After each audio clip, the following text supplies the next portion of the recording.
Good evening. I'm Tanushree Ramesh and welcome to the evening updates.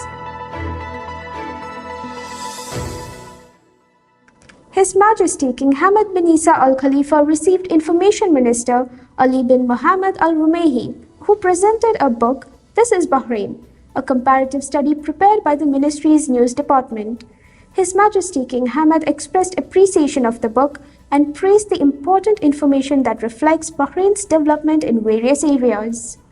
His Majesty the King commended the efforts by the authors of the book that constitutes a reference chronicling the national endeavors to achieve growth and prosperity for the kingdom and its citizens. The minister pointed out that the book is the result of more than a year's research, analysis, and comparison between Bahrain and several countries based on international sources.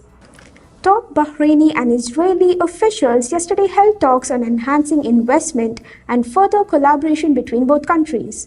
With Khalid Al Rumayhi, the CEO of Mumtalakat, on the virtual meeting was Professor Avi Simon, the head of Israeli National Economic Council and the economic advisor to the Israeli Prime Minister Netanyahu, and Lior Farber, the Deputy Director General of the Israeli Prime Minister's Office for Internal Affairs and Development. The meeting focused on boosting ties and various sectors and opportunities and potential joint projects that could present future growth and development prospects for both nations.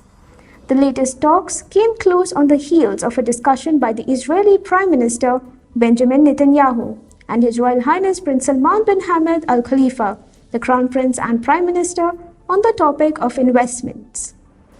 The Undersecretary of the Ministry of Foreign Affairs for International Affairs, Dr. Abdullah bin Ahmed Al Khalifa, today chaired the National Network for International Affairs meeting. The meeting was attended by the head of mission of the International Organization for Migration and acting resident coordinator of United Nations activities in the kingdom, Muhammad Al Zarqani, in addition to the members of the network who are representing ministries and governmental bodies.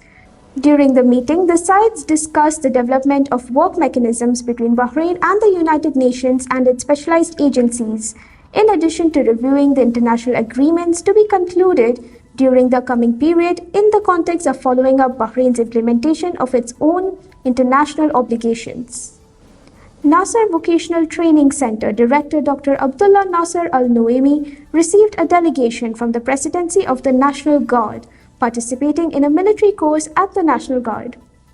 Al Nuaimi hailed the opportunity to discuss cooperation between the two sides and the exchange of experiences in a way that contributes to the development of the educational environment and achieves partnership and integration between sectors and state institutions in the interest of the nation.